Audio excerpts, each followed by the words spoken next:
Salmo de número 7. Davi confia em Deus e a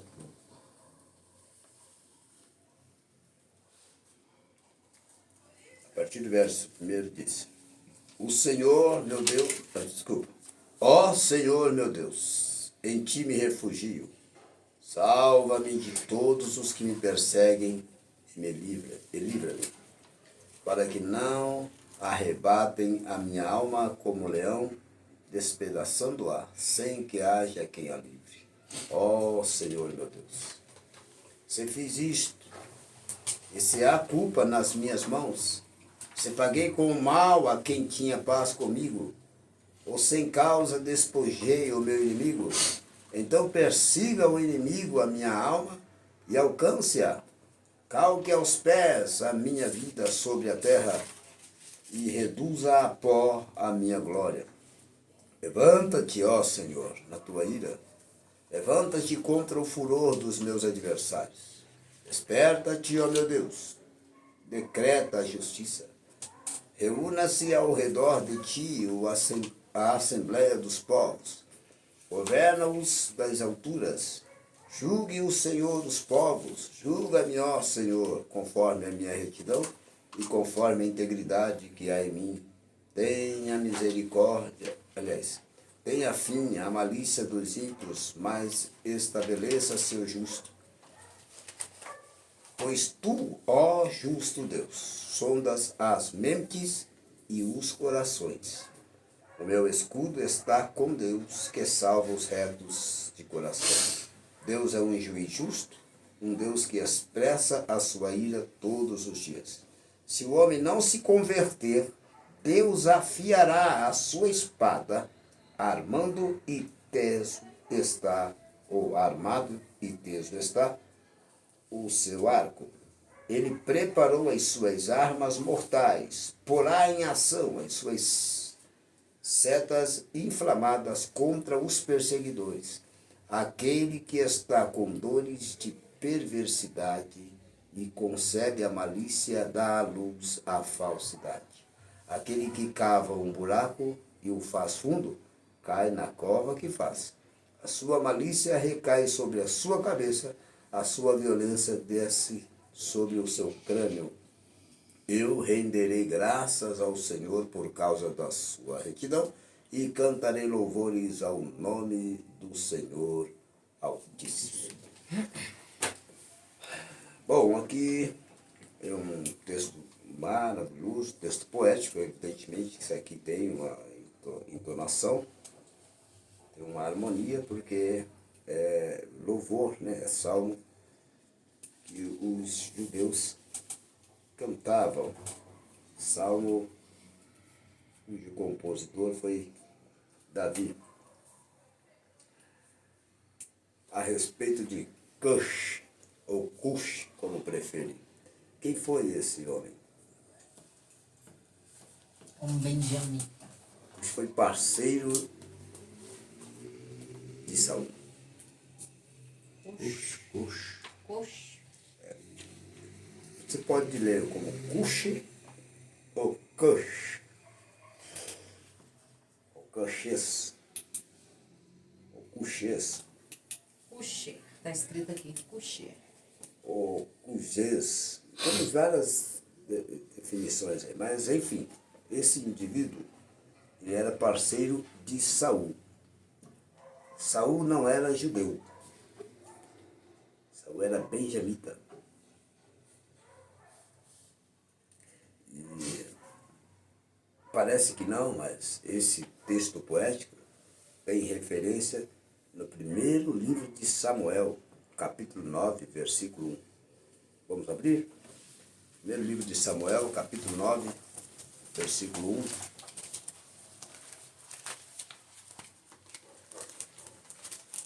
Gente, de novo, outra vez, mais uma vez, eu vou dizer... Samuel, capítulo 9? Isso. Primeiro Samuel. Nunca diga primeira Samuel. Primeiro Samuel. 9 e qual outra? Primeiro Samuel. Por que não primeira? Ele é masculino. Porque primeiro se referência a substantivo feminino. Se fosse carta, confere? Sim. Então, Antigo Testamento, São Mauro. 1 Samuel primeiro? 1 Samuel, 2 Samuel. 1 Reis, 2 Reis. 1 Crônicas, ou primeiro livro das Crônicas. 2º livro das Crônicas. Ou se não quiser falar livro das Crônicas, pode falar 1 Crônicas, 2 Crônicas.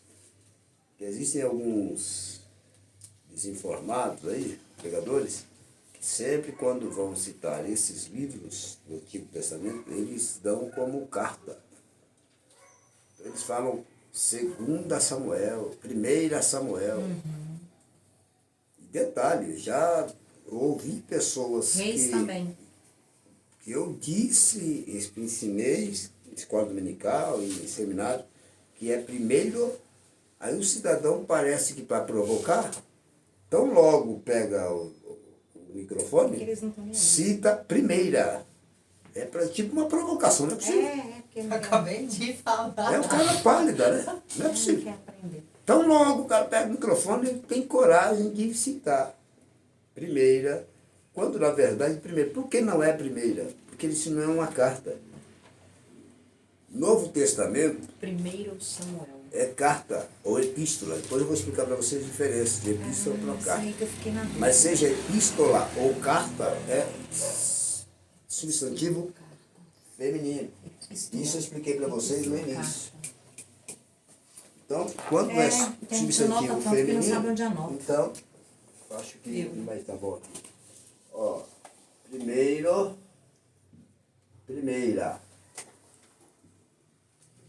Primeiro livro de Samuel, 2º livro de Samuel, 1º livro dos reis, 2º livro dos reis, 1º livro das crônicas, 2º livro das crônicas. Primeira carta do apóstolo Paulo aos Coríntios, 2ª carta. Primeira carta do apóstolo João, 2ª carta e 3ª, aqui no caso é epístola. Depois eu vou explicar para vocês. João, Pedro, Judas, Timóteo. todas essas são epístolas. Timóteo também. E Timóteo não, porque é paulinas.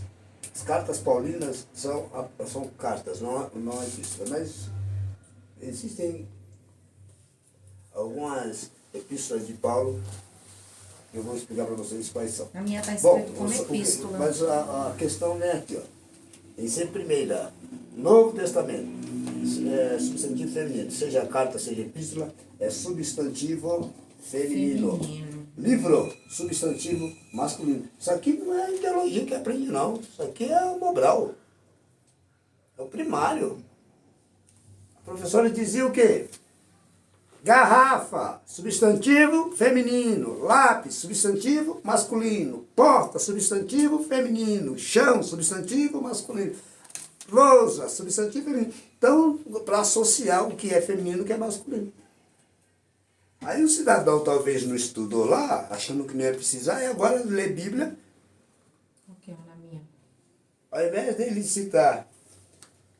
dele citar primeira carta, aí sim, aí ele fala primeiro livro de Coríntios, 1 Coríntios. 1 Coríntios. Quando vai para o Antigo Testamento, 1 Crônicas, está errado. Tá certo? Então a gente precisa observar isso, porque faz parte do aprendizado. Vamos lá? Capítulo número 9, de 1º livro dos reis, de Samuel, capítulo número 9, versículo 1.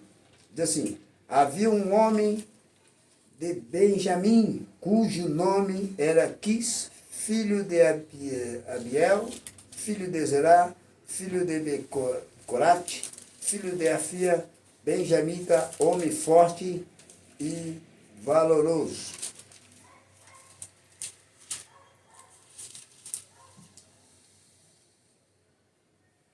Ok? Aqui é só para mostrar que ele era benjamita, filho de Benjamim. O capítulo 22 primeiro livro de Samuel, versículo 7.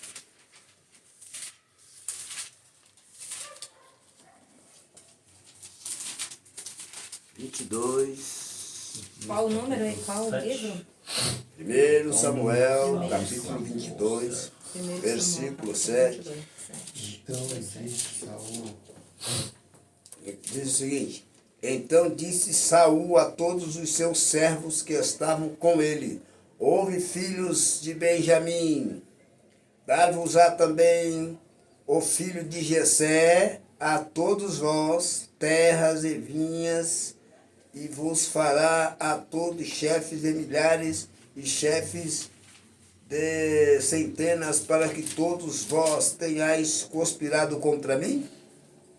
Aqui Saul perguntando aos filhos Benjamim, aos benjamitas, portanto a todos os que eram também da mesma tribo que ele pertencia, se Davi seria capaz de dar a eles, olha o que ele disse,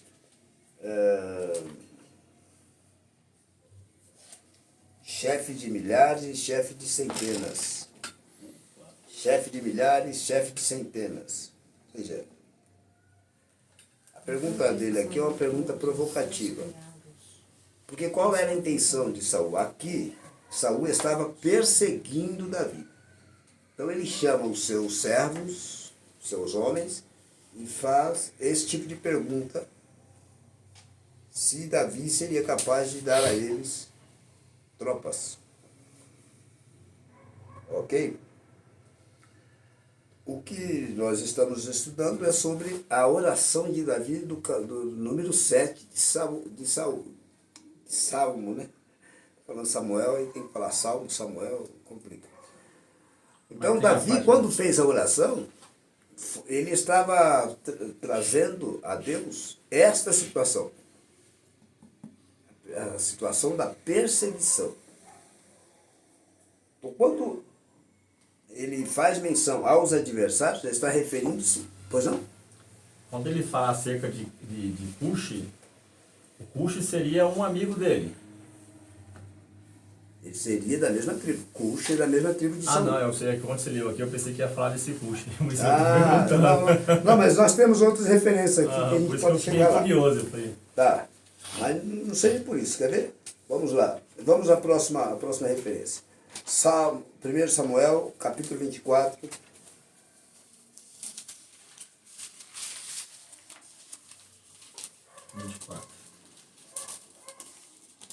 Versículo 9. Outro pode procurar, por favor, Samuel, mesmo livro, tá? Capítulo 26, versículo 19. E o mesmo livro, 1 Samuel, capítulo 18, versículo 10.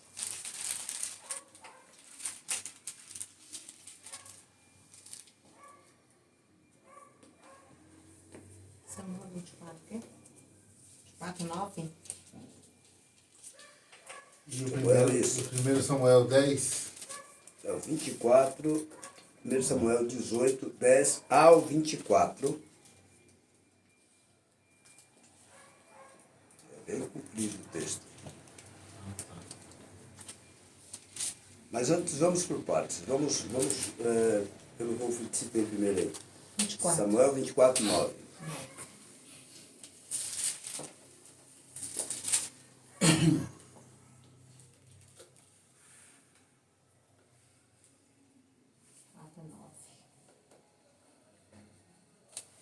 Depois 26.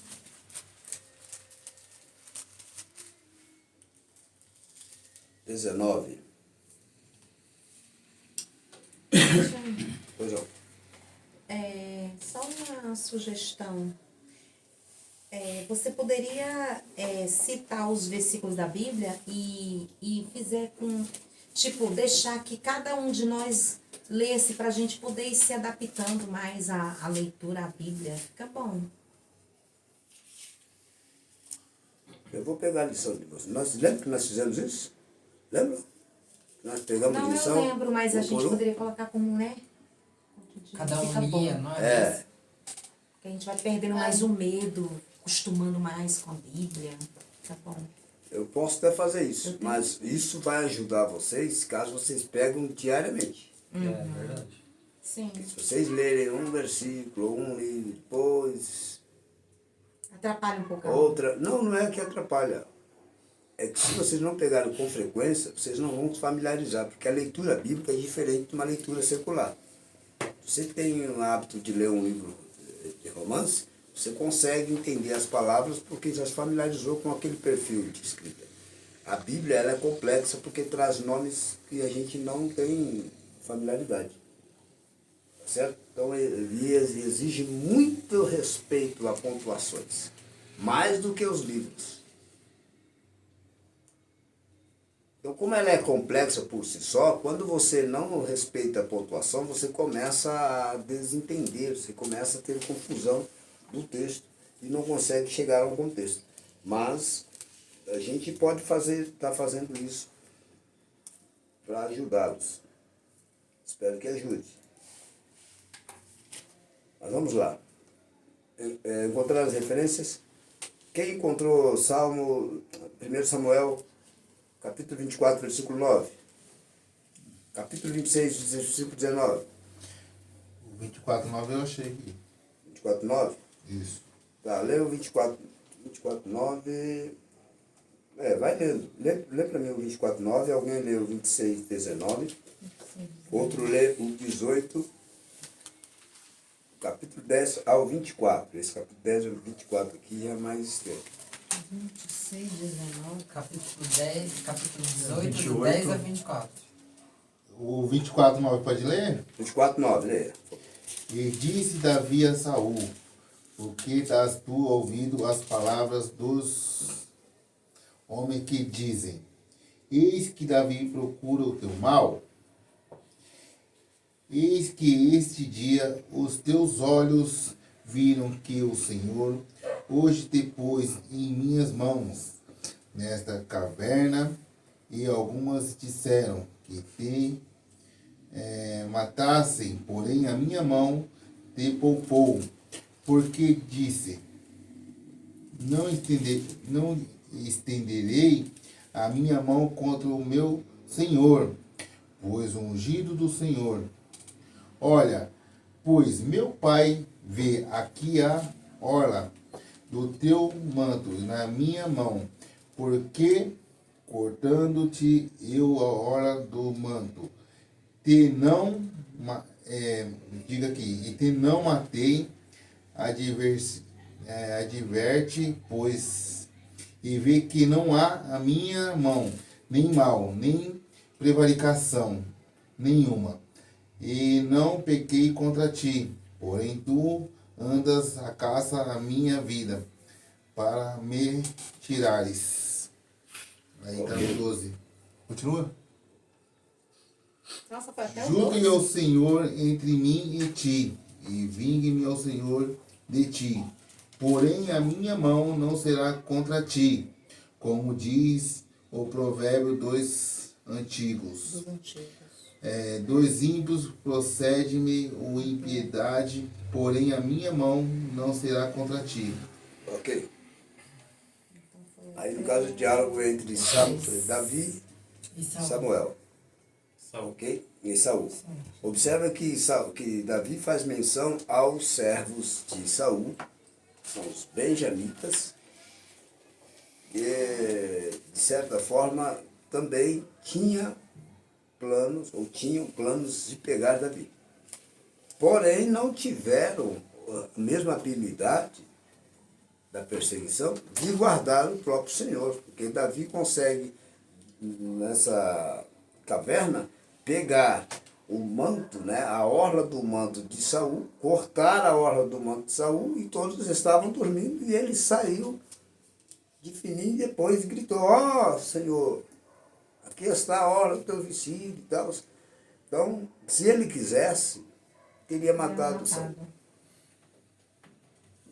Mas certo? assim não fez. Mas ele não fez porque considerou Saul como ungido de Deus. de Então ele Deus. considerou mais Deus do que Saul propriamente, porque Saul estava desviado, embora ungido. Então, mesmo desviado, Davi respeitou a unção que quem deu foi Deus. Então é isso que a gente precisa se ater às vezes, é respeitar a unção, mesmo que o cidadão não mereça, mas em respeito ao Senhor quem ungiu, ok? Então foi lido o Salmo, 1 Samuel 24, certo?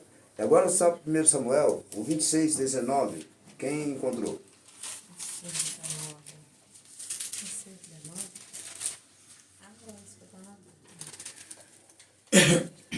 Agora, portanto, rogo-te que o meu senhor, o rei, ouça as palavras do seu servo.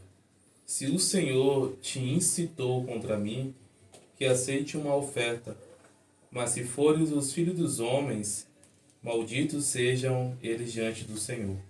Pois nesse dia Continua. eles me retirarão da permanência na herança do Senhor, dizendo: vai, serve a outros deuses. Eles continua esses senhores, os servos, continuam sendo os benjamitas. O que a gente ainda não chegou foi em Cush, porque, primeiro, Davi faz menção aos benjamitas, ok? Que é a mesma linhagem do próprio Cush aí. 1 Samuel 18, versículo 10 ao 24, quem encontrou? 18 ao 24. Capítulo 10, 18 e 24. Capítulo 18, versículo 10 ao 24. Esse é bem comprido. Não encontraram? Quem encontrou, pode ler. No dia seguinte, o mau espírito, vindo por ordem de Deus, assaltou Saul e o fez delirar e profetizar no meio de sua própria casa. Davi tangia sua harpa, como habitualmente fazia nessas ocasiões, e Saul segurava firmemente sua lança em uma das mãos. De repente, Saul arremessou a lança contra Davi e exclamou: encravarei Davi na parede. Mas Davi lhe escapou dos golpes por 2 vezes. Saul alimentava também grande medo de Davi, porquanto sabia que o Senhor estava com ele, mas havia abandonado Saul. Por isso Saul o afastou de si e o estabeleceu na chefia de uma tropa com 1000 soldados. E Davi partia e retornava, sempre à frente dos seus comandos. Em todas as missões, Davi conquistava pleno êxito, pois o Senhor estava com ele. Observando que Davi sempre alcançava grande sucesso, Saul deixava seu temor crescer. Mas todos em Israel e em Judá amavam Davi, porquanto ele sabia conduzir seu exército nas batalhas e o trazia de volta. Pode ir? Então, 24, não? Não. Não, Deu 16. o casamento, aí é o Pelo que casamento de Saul Davi. disse a Davi. Então Saul disse a Davi: apresento-te minha filha mais velha, Merabe, que desejo conceder-te por esposa. Tão somente serve-me como um guerreiro e trava as batalhas do Senhor. Todavia, Saul tramava em seu íntimo: ora, não morra ele por minha mão, mas pelas mãos dos filisteus. E Davi replicou a Saul: quem sou eu e minha família? Qual é a minha linhagem ou o clã de meu pai em Israel, para que eu seja digno de me tornar genro do rei? Por este motivo, quando chegou a época de Merabe, a filha de Saul, ser concedida em matrimônio a Davi, ela, de fato, foi dada a Adriel, de Meolá. Ora, Mical, a outra filha de Saul, se apaixonou por Davi, o que pareceu muito bom aos planos de Saul. Assim que lhe trouxeram a notícia, Saul pensou: eu darei a ele. Entre os servos de Davi, o homem que mais chama a atenção de Davi é Cush. Ele aparentava uma perversidade maior. E por isso Davi coloca na mão de Deus como sendo de Davi um grande adversário. Ou seja, esse Cush ele era manipulador da tropa de Saul. Eu acredito que é porque ele já vem de uma descendência maligna, né? Porque ele é descendente de Cã. Aí vem Cã, Cush, aí Cush ele dá luz a Nimrod, se não me engano. Aí vem seguindo essa geração. Até o próprio Caim também fala sobre isso, sobre a maldição dele, por conta daquilo que ele cometeu com o próprio irmão. Na verdade, esse aqui é um outro Cush, por incrível que pareça. Porque esse aqui é benjamita. É porque... E o Cã, você está falando aí, Cã já é filho de Noé, tá certo? A descendência de Cã são os africanos. A descendência de Israel porque Abraão é de semita. 100, né? Abraão é de 100. Exatamente, é semita. Verdade. Tá certo? Então, Mas exatamente, é um outro indivíduo. outro indivíduo. Isso. Parece que esse nome aqui não é bom, né? Porque o outro não era. Esse aqui Esse é pior ainda. parece ser pior. Então não é bom colocar nome de Cush, não. Quem tiver que ter filho aí, não coloque Cush. Nem Cushis. Isabel. E o curioso é que o estudo traz como Cushis, não como apenas Cush. Por que Cushis? Aí que essa é a curiosidade. De um homem, você passa a ver como sendo, entre aspas, uma... Qual seria o termo que eu poderia usar aqui? Assim como Judas, né, você começa a usar os traidores como Judas. Os Judas, tals. Então, Cush, como ele era perverso, todos os homens perversos, você associava a ele e chamava de Cush. Olha mais um Cush aí. Turma do Cush. E os tão Cushes, os perversos. Então ele passa a ter um adjetivo de perverso. Ele passa a ser símbolo da perversidade, esse cidadão. Embora sendo um dos servos de Saul. Aí Davi, no Salmo 7, que é o texto poético, ele faz essa oração: ó Senhor meu Deus, em ti me refugio. Este refúgio de Saul está exatamente nos Salmos, no livro que lemos aí agora há pouco, de 1 Samuel, quando Davi, se esconde na caverna. Essa história da caverna, ela é tremenda. Já trouxe mensagem sobre ela, estudei sobre o assunto, e realmente traz um panorama muito forte com relação ao futuro de Saul, futuro de Davi. O próprio Davi, quando perseguido por Saul, deixa eu ver aqui, foi no 18, né? Não, 22. 1 Samuel, capítulo 22, versículo 1, diz o seguinte, ó: Davi retirou-se dali e escapou para a caverna de Adulão. Quando seus irmãos e toda a casa de seu pai souberam disso, desceram ali para estar com ele. Ajuntaram-se ali todos os homens que se achavam, presta atenção, em aperto, e todos os homens endividados, todos os homens amargurados de espírito, e ele se fez chefes dele. Quando Davi foge de Saul, ele se esconde nessa caverna, e quando os familiares dele souberam, foram para lá. E não só os familiares, como pessoas endividadas, pessoas que estavam se sentindo desprestigiadas pelo próprio Saul, que estavam amarguradas de espírito. Ou seja, Davi fugiu do povo e o povo procurou Davi para que ele fosse chefe. Então ele já tinha o chamado. Observa que Davi já havia sido ungido por Deus para reinar, só que não era o momento, porque quem era rei na ocasião era Saul, mas Deus já estava mostrando para Davi que, apesar dele estar sendo perseguido, ele tinha um chamado para ser chefe. E esses homens foram lá pedindo que ele o chefiava. Foi a partir daqui que Saul mostra o que nós conhecemos como os valentes de Davi. Então Davi começou a assumir o trono aos 33 anos, 30 anos, alguma coisa assim, parecida? Pode ser que sim, não posso afirmar, mas pode ser que sim. A gente pode chegar a essa conclusão, É só posso calcular. buscar e te trazer essa resposta. Mas ele reinou quando Saul morre, certo? Ele não teve... Porque nesse tempo todo que ele foi a batalha dos filisteus e tudo mais, o povo falava de Davi, Saul matou tal, e Davi As já mulheres, mataram, né?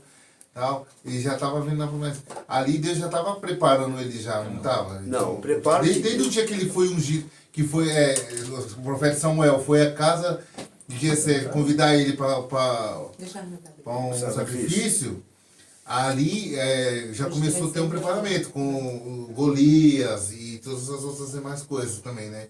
Então ele só pôde assumir o trono, se eu não me engano, não lembro onde eu vi uma passagem dessa, aos 33 anos.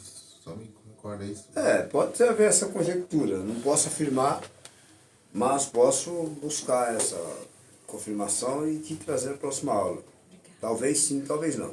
É uma estimativa, ninguém tem a certeza exata, tá certo? Mas o preparo foi antes da unção. O preparo foi quando ele preparo foi estava antes da unção. No no campo. aprisco. No campo, né? Quando ele teve aquelas duas experiências que nós acompanhamos. Ele já estava sendo treinado. Deus já estava treinando ele. Quando ele mata o leão à distância e vai e dá um checkmate, queima-roupa, e o mesmo ele fez com o urso, ele derrubou a distância e deu um checkmate a queima-roupa. Quando ele viu Golias, ele teve essa mesma ideia. Falou, eu não posso abraçar aquele homem dado a força, dado o tamanho. Mas eu posso fazer como eu fiz com o Estratégico, leão hein? e como eu fiz com o urso. É. Por isso que quando ele foi falar com Saul, Saul não conhecendo o histórico dele, disse que ele não tinha experiência e que aí colocou, né, em evidência a experiência do Golias, sendo que ele era soldado desde a sua mocidade e tal. Aí ele trouxe a experiência. Eu falei, eu disse experiência, mas experiência eu também tenho. Eu estava cuidando das ovelhas do meu pai, quando de repente veio o urso. Eu o feri e o matei. Veio o leão, eu o feri e o matei. Então o que ele queria dizer? Eu posso ferir esse homem aí e matá-lo. E foi o que aconteceu. Foi a única pessoa que tinha estratégias necessárias para derrubar. Então quem disse que Saul não tinha experiência, como muitos falam nas pregações aí, está totalmente enganado. Deus não unge ninguém inexperiente. Sempre tem alguma coisa que você já saiba antes do chamado. Eu falei Deus isso te hoje. prepara de alguma forma. Uma pessoa. Então você vai usar o dom que Deus vai te aperfeiçoar agora, tá certo? Agregando coisas que você já tinha antes. Que Deus já viu A que exemplo você do tinha. próprio apóstolo Paulo. O apóstolo Paulo, ele foi doutor fariseu. Então, quando ele sai pregando, ele não saía pregando o que não sabia. Ele já tinha o conhecimento, já tinha o doutorado. Só que ele usava defendendo o exército, defendendo Roma, porque ele era soldado romano.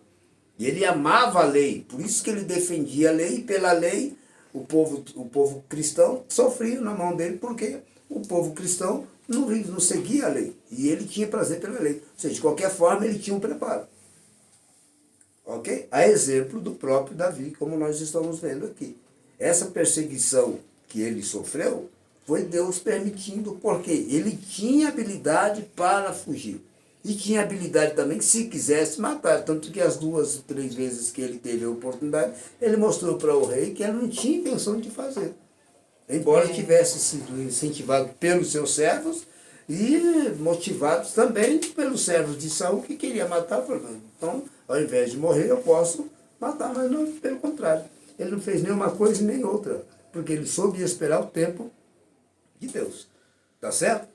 Mas, de qualquer forma, aqui nós percebemos no capítulo 22, que quando esse povo se reuniu aqui, a Bíblia diz no versículo 3 o seguinte: dali passou Davi a Mispa de Moabe e disse ao rei de Moabe. deixe estar meu pai e minha mãe convosco, até que eu saiba o que Deus há de fazer de mim. Ou seja, ele estava tendo o seu futuro como algo incerto. Ele chegou à conclusão de que poderia a qualquer momento morrer. Então, para que seus pais não morressem juntos, ele entrega o pai e mãe para um rei moabita, tá certo? Que não tinha nada a ver com Israel, apesar de ter ligação com Israel, ok? Porque Moabe é descendência de Davi. Se vocês não saibam, não sabiam, saibam que os moabitas também eram descendência de Davi, descendência de Abraão, ok? Bom, dito isso, nós vemos então o texto que, apesar dessa perseguição, ele ora a Deus, tá certo? E o Senhor deu a ele o refúgio. Esta caverna serviu de refúgio para ele.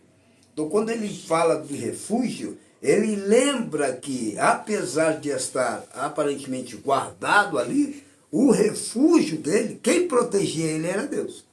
E é esta consciência que a gente precisa ter. Davi sabia que na caverna ele estava, entre aspas, guardado. Mas ele não atribuía proteção à caverna, mas sempre a Deus. E o que a gente precisa saber que, apesar de termos uma casa segura, aparentemente segura, alguém, como no caso, moram em condomínio, parece seguro, é Deus quem guarda. É. Verdade. Tá certo? A nossa segurança está em Deus. Ah, estou em casa seguro. Não, você está na mão de Deus, está seguro. Confere? Sim, o perigo se revela de inúmeras formas. Desculpa. Porque o perigo se revela em inúmeras formas. Inclusive a invasão de assaltantes. Não existe lugar seguro, porque vocês não viram esses dias, né? Ele chegando próximo da casa do promotor. É, alugaram uma Então, casa. se tiver que chegar, Deus não protegendo, chega e mata. A nossa proteção está em Deus. Pode ter um exército. O promotor não tem um exército. Davi tinha um exército. Mesmo assim, era alcançado por Saul. A diferença é que é Deus que protegia Saul. Davi. Deus é quem Ele protegia. avisava. Tá certo? Então, observa que Davi tinha um exército e Saul também tinha um exército.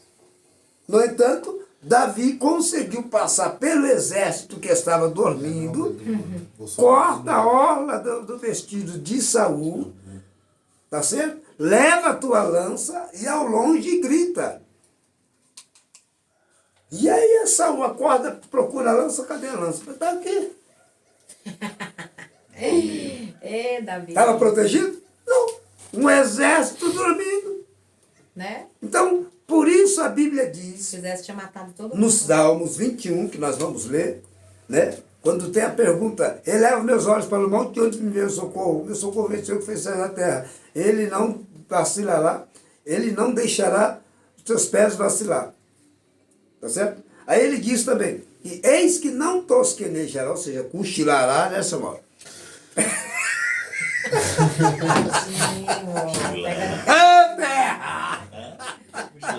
É Bíblia. É Bíblia, estou falando Bíblia. Nem dormirá o guarda de Israel. Por quê?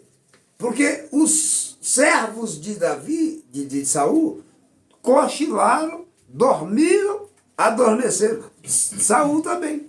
Saul se sentiu seguro por alguém que não era E o confiável. exército dele todo estava dormindo. Todo o exército. Davi passa por eles, Olha.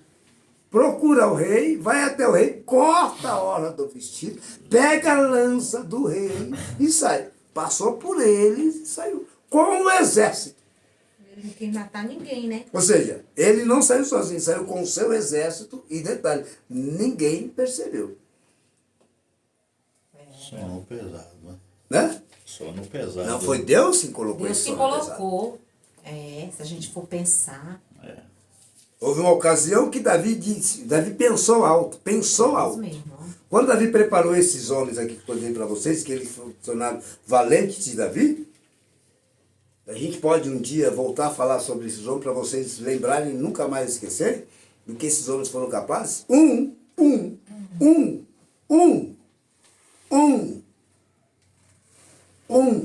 dos heróis, dos valentes de Davi, matou 800 homens. Já pensou? Davi preparou o cidadão a tal ponto. Teve outro que estava com a espada protegendo a seara. Vieram os inimigos, todos fugiram. Só ele ficou. E ele protegeu a seara sozinho. E a guerra foi tão reínda que a Bíblia diz que a lâmina da espada encravou na mão dele. Mas ele não soltou e venceu os inimigos. Nós vamos falar dos demais. Você imagina qual não era a força do exército que Davi montou nessa caverna aqui. Que ele pensou que o futuro dele estava incerto e Deus mostrou que ele ainda tinha condições de formar um exército. Ali, na incerteza, Deus forma um exército para Davi. Confere? E Davi tinha fama, né, de ser Ele era um soldado, naturalmente. soldado, né? Deus o preparava. Não era só a ele tinha habilidade fama de ser bem. dele. Era a graça de Deus, a unção de Deus. Então, o que a gente está aprendendo aqui? Que apesar de, ou mesmo que nós tenhamos, entre aspas, uma aparente segurança, seja de carro, seja qual for, a nossa segurança sempre deve estar em Deus. Sempre deve estar em Deus. E observa aqui, nós vamos, o verso, ainda o número 7, verso 5. Então persiga o inimigo a minha alma. Se paguei com mal, o verso 4 vai dizer assim, diz o seguinte: se paguei com mal a quem tinha paz comigo, ou sem causa despojei o meu inimigo, então, verso 5, então persiga o inimigo a minha alma e alcança, calque aos pés a minha vida sobre a terra e reduza a pó a minha glória. O verso 6 ele diz: levanta-te, ó Senhor, na tua ira. Levanta-te contra o furor dos meus adversários. Quem eram esses adversários?